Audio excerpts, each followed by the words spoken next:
Can you sew this for me? My name's Robin Bird, and I've got a confession to make. I don't feel comfortable when people ask, can you sew this for me? As a sewist, somewhere along the line, you've probably received the dreaded question, can you sew this for me? Suddenly, you find yourself in a very awkward moment because your reasons for sewing might just be different from the reasons that other people think you should sew. So let's explore some creative but polite ways to navigate this dilemma. First, let's set the stage. Most people asking for sewing favors aren't trying to be rude. They just simply don't understand the effort involved. So it's okay to say no if it doesn't feel right. Now that we've got that out of the way, let's begin our approach to this awkward situation, starting with kindness and, of course, a dash of humor. Number 1, say yes. Look, if the request doesn't feel like an imposition and you might just enjoy it, then stop and think. Ask yourself, would you truly enjoy this sewing project? If the answer is yes, then consider saying yes. But in saying that, remember, you now have a project that has suddenly popped up, and the asker probably doesn't realize that you also have about 300 other sewing projects that you've already started, just waiting to be finished. Am I right? You know,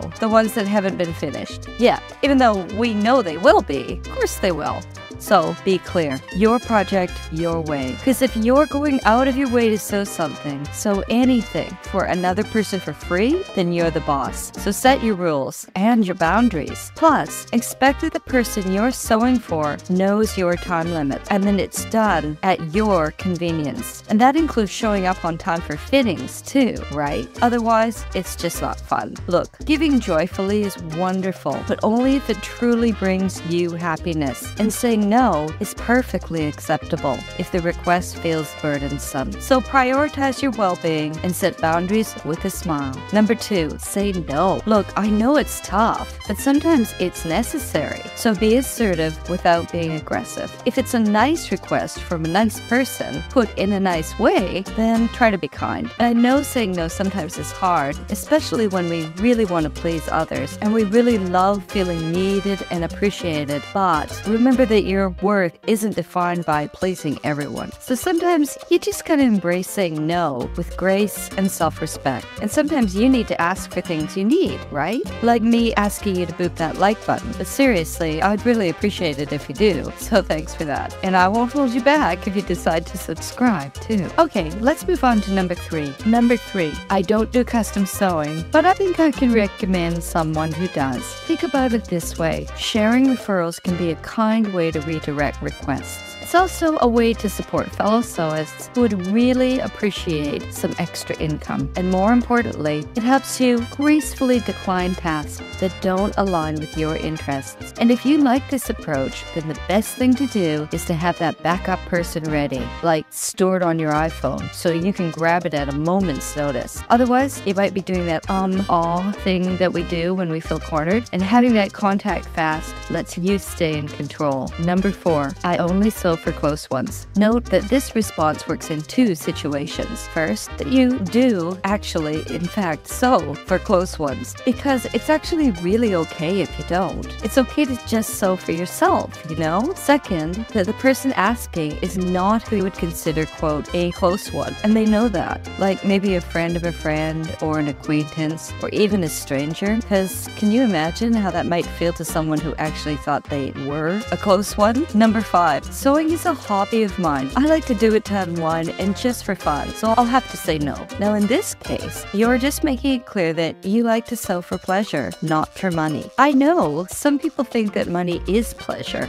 and so they might be thinking they're offering you something that you need. So you have to let them know that actually the time you set aside to sew for yourself is actually valuable to you in and of itself. And it doesn't have to be practical or pragmatic or make money, just that you truly do value sewing just for how it makes you feel when you do it for yourself. And you can convey that all very quickly with a short and simple response, because being straightforward about your boundaries is actually empowering. Number 6, let's keep our friendship free from business. This is kind of another take on response number 5, and it's going to work great when the person asking offers you money for the sewing job, or you have the sense that that's what they're about to do. And if you think about it, politely declining requests that you don't want to do can maintain healthy boundaries. And for that matter, it works for requests from family members too. Number 7, let's trade skills. Offering a trade can be a creative way to handle requests, like, organizing my entire filing cabinet, fixing my car, cleaning my oven,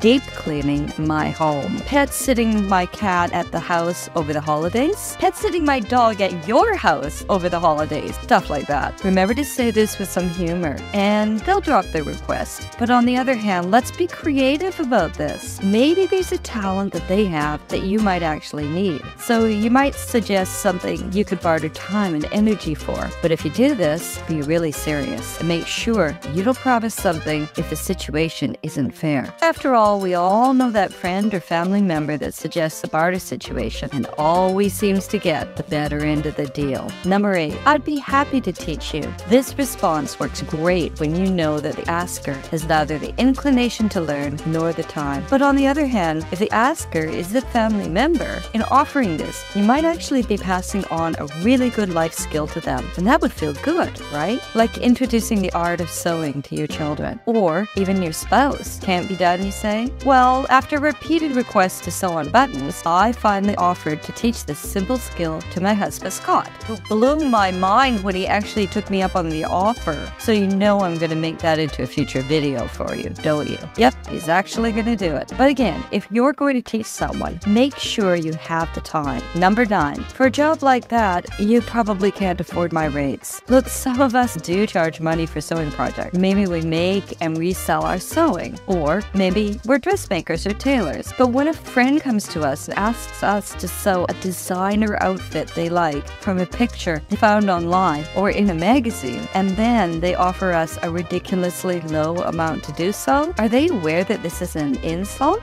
Or are they just clueless about the amount of work that would go into such a project, or that sounds like a complicated endeavor that you'd just rather not do? So here is where you can educate said person on how complicated the pattern is, and where they might get a similar garment for the ridiculous price they want to pay. And it will actually help them out, because they have no idea the difference between custom couture and bargain ready to wear. And you can assert the worth of your craft and time while still offering valuable insights to those seeking our skills. Number 10, laugh. Sometimes humor is the best response to outrageous requests. Okay, I admit this probably isn't the most appropriate response, but sometimes it just happens and you couldn't control it because the request was so ridiculous and so over the top. But then you can just explain that you didn't really know they were serious and politely give them one of the responses from numbers 1 to 9. That should work.